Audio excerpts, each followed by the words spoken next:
ciidanka ammaanka dowladda Puntland ee BSF ayaa kormeer shaqo ku tagay deegaanka Dar es Salaam ee gobolka Mudug inta ay ku sugnaayeen ciidanka deegaanka waxay kulamo kala duwan la qaateen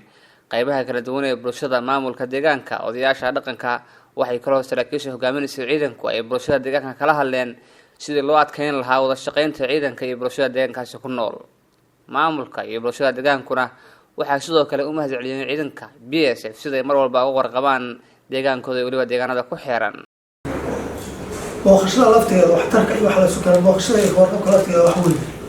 dadku isku warqabo wixii jira isla wadaago taasa wax weyn kaba soo duwara anagu hadda laba jeer aan timaadeen oo hore mar waa waxa socoteen wixii wadanka jiray inta iyo xanuunka iyo qalaada ka jiray iyo wixii dhibka jiray aad ogaataan marna waxa loo waday waxtar waxaan malaynayaa marka saddexaad hadda loo timaadaan aad baan kaga mahadcelinaynaa waa soo dhaweynaynaa wixii hadda dowladda lagu arki jiray ama haatan wix qofku dadkuna laga arki jiray baa wadaan sidaas aan soo dhaweynaa mar labaad iyo mar saddexaad wax badan baad kusoo noqoteen deegaankan idinkoo ka qayb qaadanaya faa'iidooyinkii waqtigii kululaa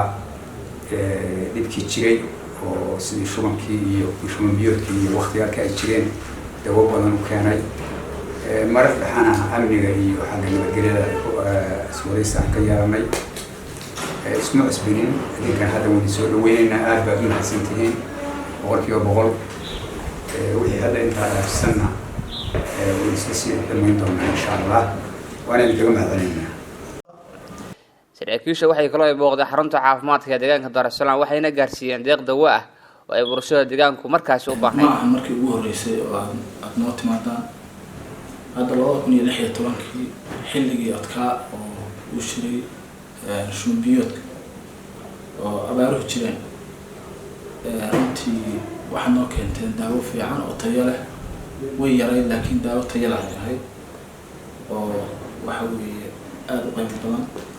oo xilliyo badan maaragtay naga caawisay dad badan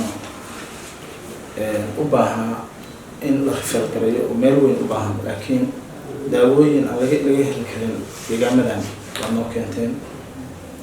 waa ku mahadsanayda aad iyo aad baan ku mahadcelinaynaa waan soo noqon doonaa waan idin noqon doonaa wixii kastoo aan heli karana waan soo gaarsiin doonaa sidaa walba way badan jideen waxaa kaloo intaan oo dheer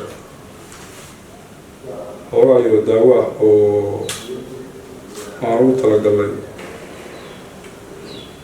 inaan keeno degmada siino gaar ahaan daawadaas waxaa weeye daawo yar laakiin waa daawo fiican oo kuwaala tiri hooyada iyo dhallaanka iyo daawada geeyaan waxaana mahadsantihiin sidaas iyo shaqo wacan taasina wada soconaynaa ma ahan markii ugu horeysay oo ciidanku bulshada deegaanada Puntland ay ka caawiyaan baahiyaha kala duwan ciidanka ammaanka dowladda Puntland ee BSF ayaa mar walba difaaca dalka ku dara caawinta bulshada ay ciidanku yihiin